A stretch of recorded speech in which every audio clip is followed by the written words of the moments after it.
kenapa kakak ini pilih stunting, kenapa pilih mengorbankan masa mudanya untuk masyarakat gitu? Kalau kita bicara stunting, kita bicara anak bangsa, kita bicara generasi. Pasti ada kaitan erat dong, Bu Dokter, dengan target Indonesia Emas 2045 itu. Ya, jadi kalau kita bicara stunting dengan generasi emas itu pasti berkaitan, bukan ada tapi pasti. Kalau dari gambarnya kan banyak naas genias gitu mungkin ya kalimat yang itunya ya. Kalau tantangan Bu Dokter sendiri selama di sana kan pasti beda kultur, mungkin cara geografis, mungkin juga dari sisi keagamaan. Ya, di Nias itu satu, mereka bahasa Indonesianya masih minim. Kedua, mereka yang bisa membaca juga masih minim. Kita menciptakan buku tentang stunting dalam bahasa Nias. Buku yang tadi sudah dibuat itu di arasmen lagu dalam bahasa Nias yang isinya tentang stunting, yang mereka bawa di setiap tarian mereka. Jadi di Nias itu ada namanya tarian Maena.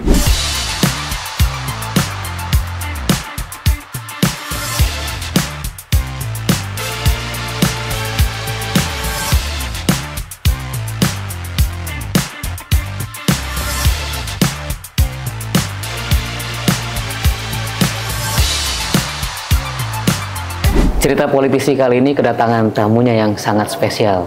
Kakak Ulan, kita kasih tahu kan nih siapa tamunya? Namanya panjang banget ya. Sampai aku aja takut salah nyebut. Coba dong di-mention. Namanya itu, izin ya dok ya kalau salah. Dr. Kestri Meher, MKes, MKK, SPKK, MHkes. Bener? Benar. Masya Allah, panjang sekali dok di sepanjang perjuangan Partai Nasdem untuk masyarakat. Iya. Jadi Kakak Ulan, Dr. Kestri ini adalah Ketua Prokes Nasdem. Kalau boleh tahu dok, Prokes Nasdem itu apa sih dok? Biar pemirsa tahu dok. Ya, Prokes Nasdem itu kepanjangannya Profesi Kesehatan Nasdem, ya, karena kita berada di bawah Partai Nasdem, dan Prokes ini adalah bagian dari sayap Partai Nasdem, di mana Prokes Nasdem ini bertanggung jawab terkait dengan kesehatan, baik itu kita menganalisa atau membedah terkait regulasi-regulasi yang terkait dengan kesehatan demi kepentingan masyarakat dan kepentingan orang banyak. Kemudian yang kedua, Prokes Nasdem ini bukan hanya mengawasi, membedah atau berbicara terkait regulasi saja, tapi kita berbicara juga terkait implementasi. Apa yang dapat kita lakukan, apa yang dapat kita perbuat untuk kepentingan orang banyak, terutama dalam bidang kesehatan. Luar biasa Kak Ulan. Kak Ulan, sebelum kita masuk lebih jauh ke prokesnya nih, tapi aku tadi penasaran sekali karena gelar pendidikan akademisnya Bu Dokter ini panjang sekali nih, dan banyak prestasi tentunya. Salah satunya peraih gelar doktor di usia yang sangat muda ya dok. Waktu itu usia berapa dan di mana waktu itu Bu Dokter? Saya gelar doktor ya? Doktor ya. Saya meraih gelar doktor atau S3 ya usia 31 jalan 32. Waduh. Masih muda. Kak Wahyu 31 ngapain? Saya malah lagi diperiksa dokter ini. Dan sekarang juga Bu Dokter salah satu profesor kandidat. Selamat sebelumnya ya Bu Dokter ya. Terima kasih. Selamat ya Bu Dokter. Nah sebelum itu mungkin aku mau nanya ya, kenapa sih, aku panggilnya kakak ya? Boleh, silahkan. Kenapa sih kakak tertarik untuk masuk ke Nasdem dan sekarang jadi ketua Prokes? Kalau kita bicara terkait ketertarikan kenapa kita masuk ke Nasdem, dalam kita berpartai politik ini kan kita harus cari yang sevisi dan semisi dulu, biar implementasinya jelas juga bermakna.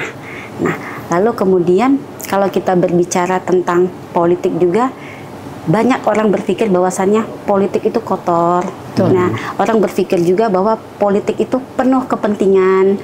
Yang paling penting lagi, yang paling sering kita dengar, orang berpikir hanya orang yang punya uang dan punya modal yang bisa duduk di politik.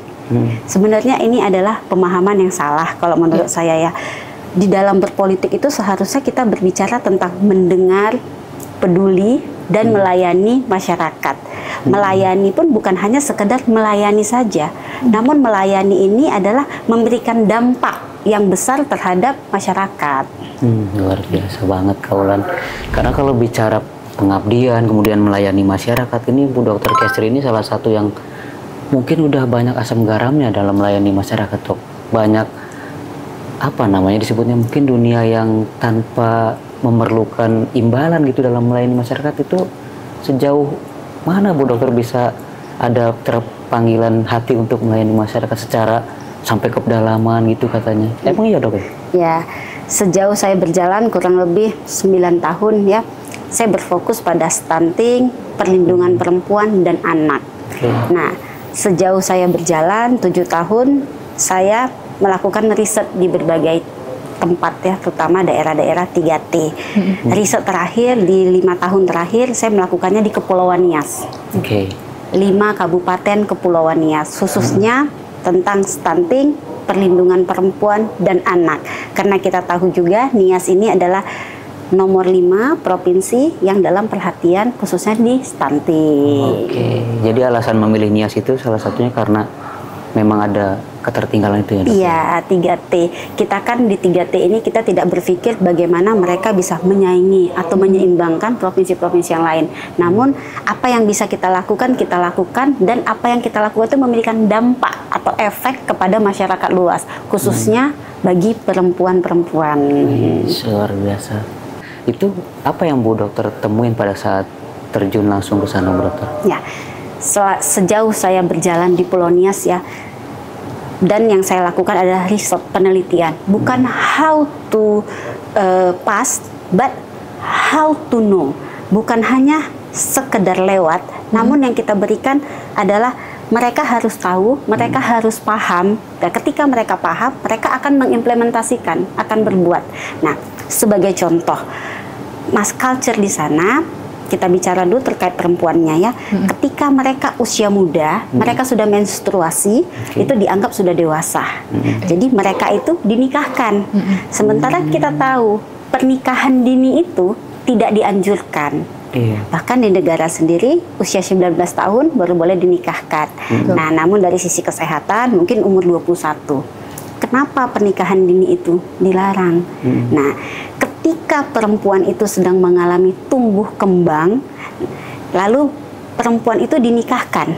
Ketika dinikahkan, secara otomatis ada yang langsung mengandung. Ketika proses mengandung, secara otomatis juga, maka pertumbuhan dan perkembangan si anak ini kan juga terhambat. Nah, yang dikhawatirkan apa? Yang pertama, ibunya meninggal. Yang kedua, atau bayinya yang meninggal. Yang ketiga, lahir prematur. Yang keempat, lahir cacat. Yang kelima, lahir stunting.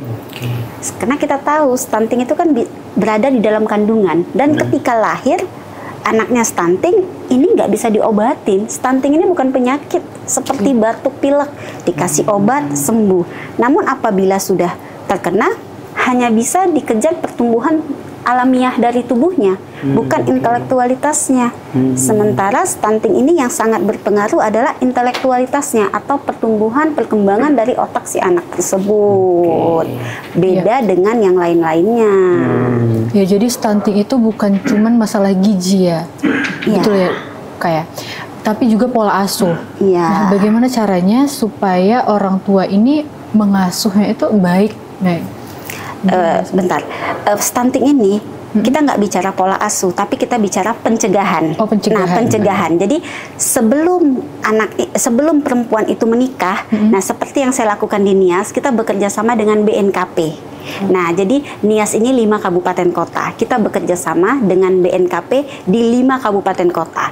Nah, kebetulan lalu kita bekerja sama setelah dari BNKP-nya ada namanya Departemen Perempuan. Ketika mereka akan menikah, kita akan mengedukasi bahwasannya ibu nanti ketika menikah jaga kesehatannya, terutama kesehatan mentalnya. Karena terus terang di Nias itu KDRT-nya juga masih tinggi. KDRT-nya. Lalu pemahaman juga harus dijelaskan bahwasannya anak itu masa perkembangan otak itu dan pertumbuhan ketika di dalam kandungan. Jangan lagi ada mindset bahwasannya pintar bodoh anak itu tergantung gen dari orang tuanya. Apabila orang tuanya tukang cangkol, sudah pasti anaknya juga tukang cangkol. Nah, ini tidak benar.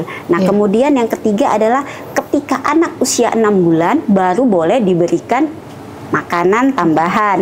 Kurang dari itu tidak boleh. Iya, betul dok, saya setuju dok. Karena bapak saya petani dok, tapi saya jadi host podcast dok. Nah Bu Dokter, dalam yang Bu Dokter temuin di sana, tentu kan banyak sekali ketertinggalan gitu dibanding daerah-daerah mungkin perkotaan gitu. Sejauh rating ketertinggalan itu sejauh apa sih dok yang dokter temui itu? Kalau kita bicara sejauh apa ketertinggalannya, sejauh saya berjalan seperti ke NTT, NTB dan wilayah lain ya, terutama ya, saya melihat Nias ini kita nggak bicara kurang perhatian. Kenapa? Karena apa yang dilakukan pemerintah sudah sangat baik. Nah, tapi kita nggak bisa menyamakan atau membandingkan satu provinsi dengan provinsi lain. Karena kebutuhan setiap provinsi berbeda. Tergantung juga budaya dan antropologinya seperti apa. Mungkin kalau di A, antropologinya, budayanya berbeda. Sementara di Nias ini patuh mereka terhadap budaya, terutama terhadap agamanya. Kita tahu juga di Nias ini kan infrastrukturnya tidak begitu memadai ya, sangat terbatas, terutama di daerah Nias Barat. Nah, jadi kalau kita bicara sejauh apa, kalau di hemat saya, menurut pribadi saya, ini sangat masih jauh tertinggal dan butuh perhatian. Bahkan apa yang saya lakukan selama 7 tahun dan fokus saya 5 tahun, karena tim berganti, kita di bawah naungan yayasannya berganti, itu saya rasa masih belum cukup. Kenapa? Karena yang saya lihat masih, yang saya fokus walaupun 5 kabupaten kota, yang saya rasakan, mereka merasakan dampak atau efeknya ini hanya Nias Barat. Mungkin daerah lain akan berdampak, cuman nggak sebesar di Nias Barat. Jadi untuk stunting ini ya dok, harus dimulai edukasinya itu sebelum menikah atau setelah menikah? Sebelum menikah, dan ketika kalau dia belum menikah, sebaiknya dilakukan sebelum menikah. Kalau sudah menikah, setelah merencanakan untuk punya anak. Gitu ya. Iya. Tapi yang menarik itu ketika berbicara Nias dok. Tadi kalau dari gambarnya kan banyak naas di Nias gitu mungkin ya kalimat yang itunya ya. Kalau tantangan Bu Dokter sendiri selama di sana kan pasti beda kultur, mungkin cara geografis, mungkin juga dari sisi keagamaan. Yang pertama saya bicara dari culture dulu ya. Kalau kita bicara culture, berarti kan di mana bumi dipijak, di situ langit kita junjung ya. Luar biasa. Berarti kita harus mengikuti apa yang di sana. Itulah namanya etika kita bertamu. Nah, kebetulan setiap kali saya di Nias, saya didampingin oleh pendetanya dari BNKP. Jadi karena kita takut ada kekeliruan ya, jadi didampingin sampailah resort to resortnya, gereja tuh gerejanya. Nah, itu secara culture-nya. Terus kalau secara infrastrukturnya itu memang sangat luar biasa, terutama ketika kita mengunjungi Nias Barat lagi. Jadi dari Jakarta kita biasa landing di Medan dulu. Setelah dari Medan saya nginap 1 malam. Lalu saya, karena penerbangan ke Nias itu tidak setiap saat. Nah, biasanya saya berangkat itu pagi jam 7 dari Medan ke Gusit, singkat Gunung Sitoli. Nah, Gusit, Gunung Sitoli. Kita mendarat pukul 8 ya. Biasanya langsung ke lapangan. Jadi dari setiap saya tiba di Nias, yang dulu daerah yang paling dulu saya kunjungi itu adalah Nias Barat. Kenapa? Nias Barat yang paling banyak tantangan infrastrukturnya. Jembatan menuju Nias Barat itu sering terputus. Kemudian sering juga longsor ketika hujan. Jadi satu hari ketika saya sudah kurang lebih, biasanya kan jembatan itu kalau kita mau lewat kami disuruh turun dulu dari mobil. Mobilnya jalan, kitanya jalan kaki. Nah, segitunya ya? Ya.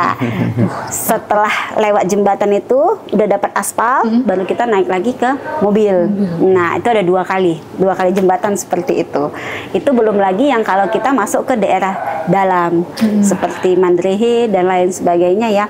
Itu kita harus parkir mobil lagi di daerah seperti hutan-hutan, lalu kita buka sepatu, angkat celana, lewatin sungai. Memang sungainya tidak begitu jauh ya. Bahaya banget ya itu berarti ya, penantang bahaya demi masyarakat tuh Bu Dokter.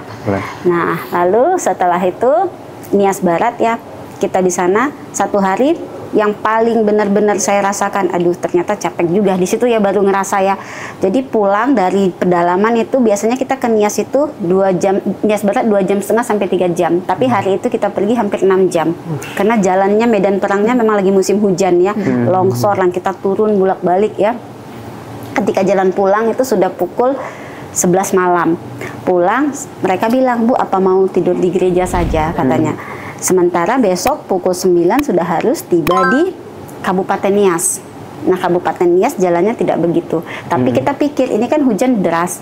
Sementara itu longsor, jembatan itu kan putus, kan? Lampu kan di sana kalau malam tidak ada.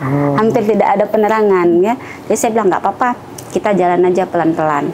Turun, jalanlah pulang pelan-pelan. Pas saya tertidur di mobil, kan? Pas tertidur di mobil, saya bangun, ini kok mobil disorong, saya kok di dalam mobil sendirian. Ternyata karena nggak ada yang berani bangunin, saya tersadar, saya stop dulu, saya turun dari mobil, saya jalan juga kan, itu malam. Nah kejadian saya nggak bisa tidur, sampailah tiba di jembatan yang pertama tadi kan, udah baru pulang ke Nias. Itu masih, kalau dari infrastrukturnya, ya seperti itu. Belum lagi nanti yang daerah lebih ke dalam-dalam lagi yang tidak bisa dijangkau oleh mobil, hanya bisa dengan kaki. Okay. Kenapa kakak ini pilih stunting? Kenapa pilih mengorbankan masa mudanya untuk masyarakat gitu? Atau mungkin ada sesuatu nggak sih kak di depannya? Kedepannya ya, mungkin? Kalau kita bicara stunting, kita bicara anak bangsa, kita bicara generasi. Nah, kita bicara anak bangsa, kita bicara generasi, artinya kita kan hidup tidak selamanya. Setiap orang ada masanya, setiap masa ada orangnya toh. Nah, gitu juga. Kita mau kan generasi kita, harapan kita ini jauh lebih maju daripada kita, jauh lebih mapan daripada kita. Setidaknya walaupun tidak bisa lebih daripada kita, tapi bisa berbuat sebanding. Standarnya sudah ada seperti ini toh. Nah, bagaimana kita bayangkan seandainya dari 100 orang, 30 orang itu stunting. Secara otomatis akan mempengaruhi negara kita. Tingkat kepercayaan negara kita kepada negara lain. Negara lain yang berpikir untuk negara kita. Ini kan sesuatu yang tidak baik ya. Nah, kalau kita tidak mulai dari diri kita, apa mungkin orang juga pikirkan? Kita berharap kepada orang lain untuk berbuat. Kan tidak mungkin. Jadi bagi saya berbuat sedikit lebih baik daripada tidak sama sekali. Dan apa yang kita lakukan, kita harus memastikan benar-benar apakah ini berdampak ke mereka, apakah berefek bagi mereka. Itu yang paling penting.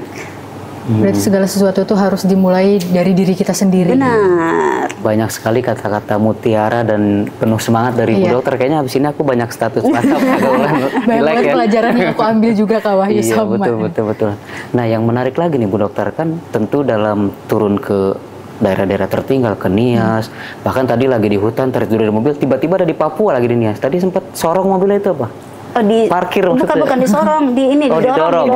Bukan sorong. Kirain lagi di Nias tiba-tiba di Papua gitu disorong. Nah, artinya kan itu banyak sekali tantangannya Bu Dokter. Pasti dari keluarga kan, aku penasaran gitu, sikap dari keluarga tuh seperti apa gitu kan. Dokter pasti dari sisi akademis, dari sisi ekonomi kan udah enak tinggal di rumah aja atau gimana gitu. Ini justru banyak tantangan ke bawah tuh dari keluarga gimana Dok? Ya, kalau kita berbicara dari keluarga ya, yang pertama, saya berorganisasi dari usia 23 tahun, cuman terbatas karena saya selalu memprioritaskan pendidikan saya.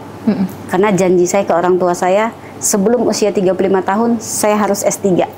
Nah, terus terang, dari keluarga besar saya, kita nggak ada yang dokter. Ketika saya masuk ke dokteran juga orang tua saya tidak terlalu support. Berarti terobosan baru ya Kak? Iya. Inovasi baru. Nah, lalu sampai saya selesai, saya buktikan bahwasannya saya bisa jadi dokter. Akhirnya saya sekolah lagi, ngambil MCAS dulu ya. Jadi saya itu selalu, kenapa cepat? Karena sekolahnya selalu double.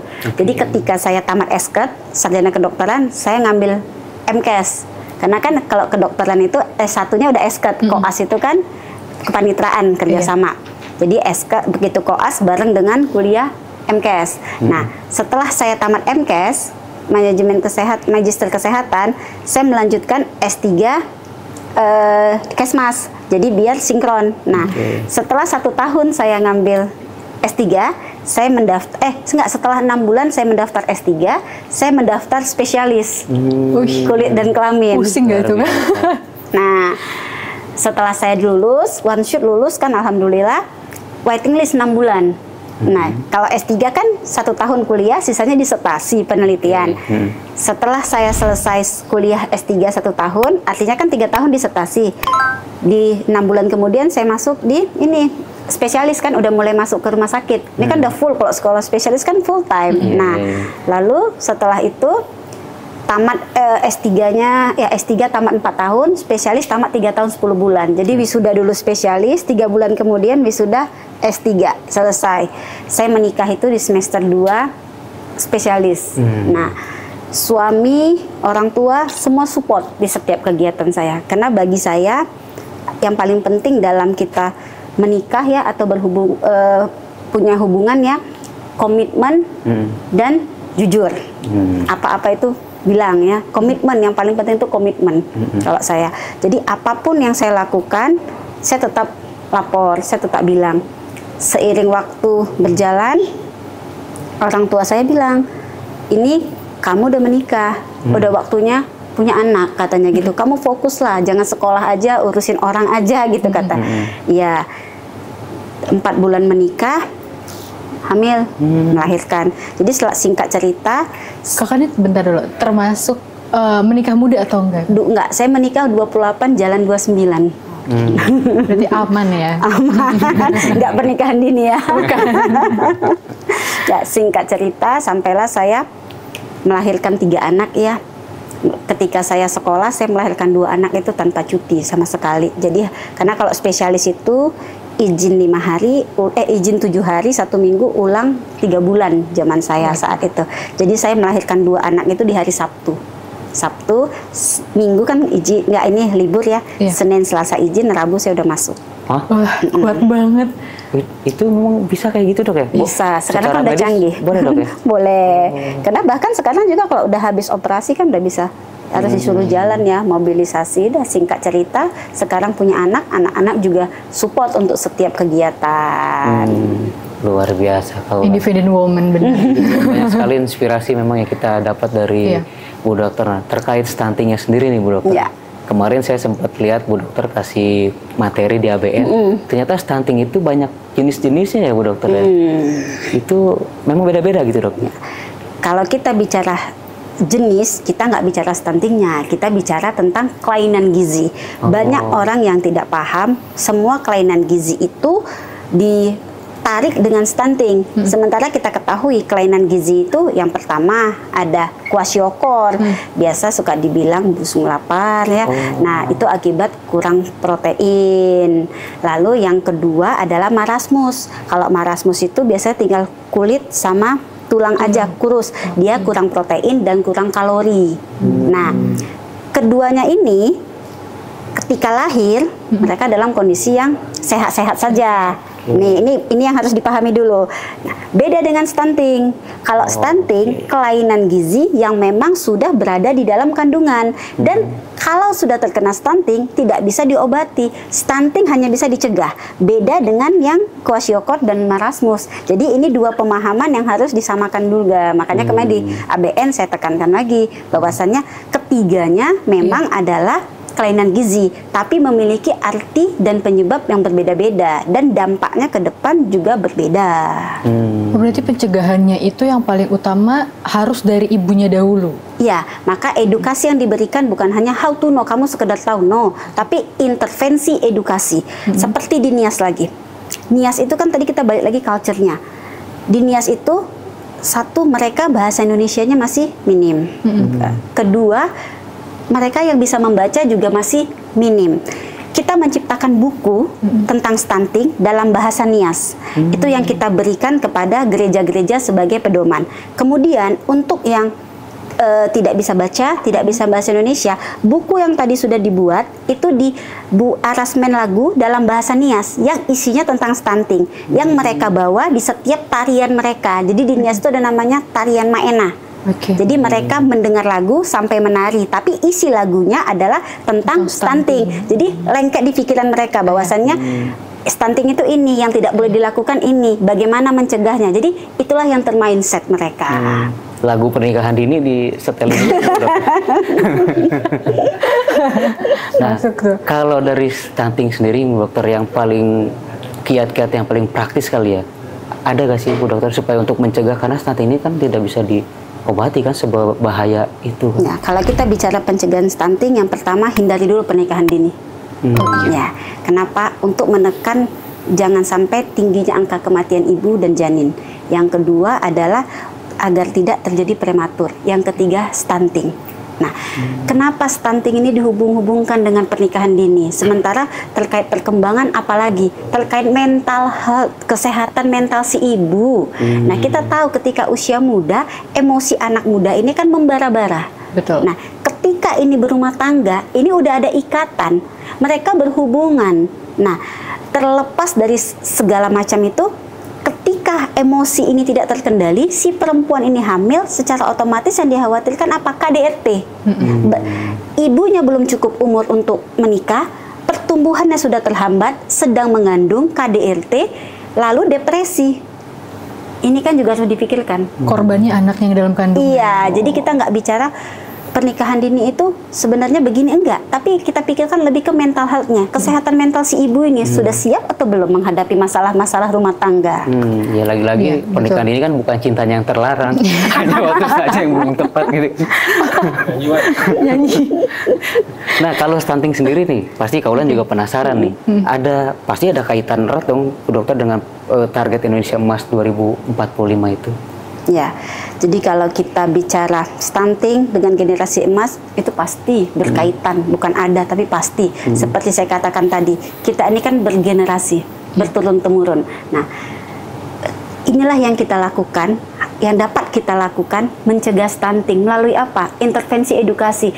Kalau kita lakukan di sekarang nih, seperti kita di sini ya, kayak di Jakarta kita lakukan edukasi, mereka sudah bisa melihat, membaca, menggoogling. Bagaimana kalau kita itu ada di 3T, mungkin kita juga nggak ke daerah 3T kan. Nah, kenapa? Keterbatasan infrastruktur, keterbatasan signal, dan keminimalisasian mereka untuk membaca dan bisa bahasa Indonesia, mengerti. Jadi dengan adanya edukasi tentang pencegahan stunting ini, itu sudah pasti untuk melahirkan generasi emas ke depannya.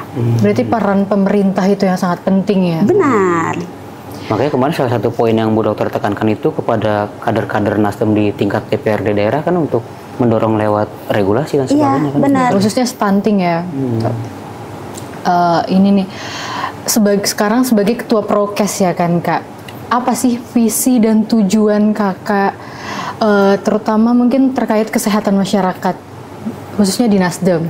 Ya, kalau kita bicara terkait visi dan misi kita, apa tujuan kita untuk profesi kesehatan Nasdem ini ya, khususnya terkait dengan kesehatan, kita di sini kalau saya ya, bagaimana kita bisa melakukan yang terbaik, kita bisa mengawal, bekerja sama, bergandengan tangan, khususnya di Kementerian Kesehatan, ya, perlindungan perempuan dan anak. Nah, kemudian yang ketiga terakhir riset dan teknologi.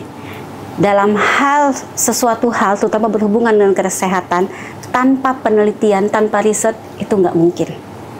Nah, kalau terkait dengan stunting, mungkin kita bisa berkolaborasi untuk antara kesehatan dan perlindungan perempuan dan anak, karena ini dua hal yang tidak bisa dipisahkan. Bahkan stunting sendiri itu bukan tentang kesehatan saja, bukan tugasnya kesehatan, tapi multisektor. Nah, disinilah harapan kita bisa saling berkolaborasi, bisa saling bekerja sama, bagaimana mewujudkan generasi emas ke depannya dan mendukung sepenuhnya program pemerintah untuk kepentingan masyarakat. Luar biasa. Luar biasa, keren banget tujuannya. Jadi emang kayaknya kalau Bu Dokter belum ngobatin juga, saya ngobrol deket Bu Dokter, saya sakit langsung sehat. Langsung sembuh. Waduh. Terima kasih banyak Bu Dokter sebelumnya, karena banyak sekali warna baru untuk cerita politisi kali ini. Tapi Kak Wulan kayaknya masih ada penasaran. Aku masih mau nanya nih Kak, siapa sih sosok inspirasi yang bisa buat Kakak sekarang seperti ini? Bapak saya. Oh, bapaknya juga dokter? Enggak, bapak saya bukan dokter, tapi saya paling deket tuh sama papa saya. Apa Bu Dokter yang bikin Bu Dokter termotivasi? Papa saya itu tidak pernah katakan tidak.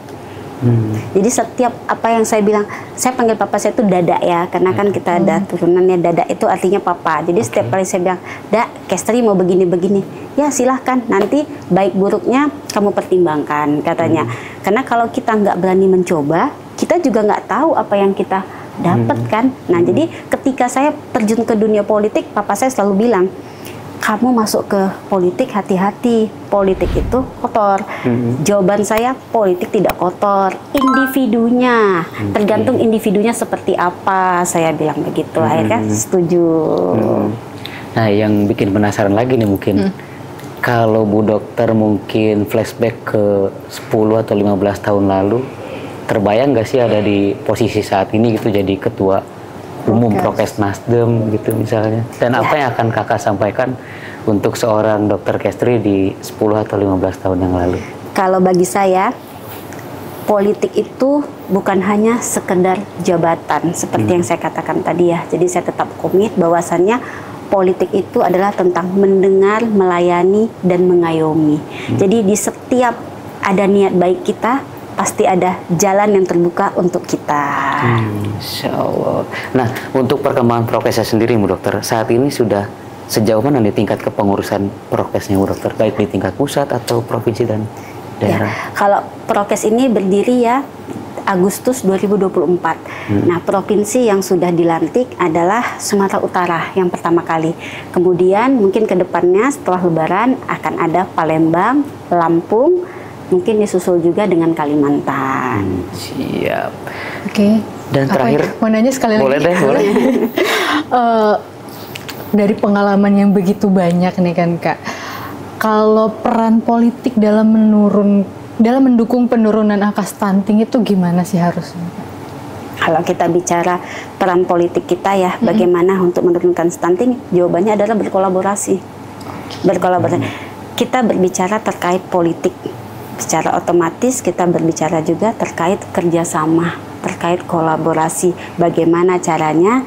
Disinilah peran kita melayani, mendengar dulu yang utama. Banyak orang pintar, tapi semuanya speak up, mau berbicara, sangat sedikit persentase yang mau mendengar. Bahkan di beberapa riset juga mengatakan sangat banyak orang yang ingin berbicara, sangat sedikit orang yang mau mendengar. Nah, alangkah lebih baiknya kita dengar dulu. Balik lagi, setiap provinsi, setiap daerah ini keluhannya berbeda. Setelah kita dengar, kita riset. Setelah kita riset, kita dengar, baru kita tahu benang merah yang kita lakukan. Disinilah peran kita melayani. Setelah kita melayani, artinya kita berkomunikasi, baru kita bisa mengimplementasikannya. Jadi semua ada stepnya, bukan how to pass, hanya sekedar lewat.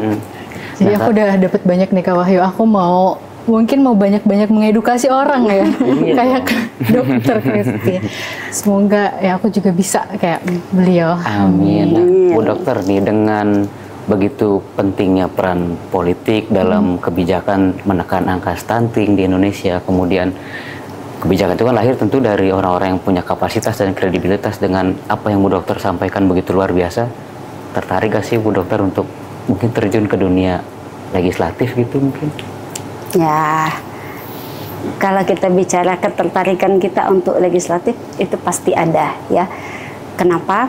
Karena kita balik lagi, politik ini kan melayani. Bagaimana kita bisa melayani, meluruskan, memberikan yang terbaik, dan berdampak bagi masyarakat luas. Siap. Luar biasa Kak Ulan. Jadi memang cerita politis episode kali ini sungguh luar biasa, banyak sekali insight. Banyak banget ilmu yang kita dapat hari ini. Itu dia. Terima kasih banyak Bu Dokter Kestri Mahera. Terima kasih Bu Dokter. Semua informasi dan ilmunya untuk kita. Teman-teman semua, jangan lupa saksikan Cerita Politisi hanya di Nasdem TV.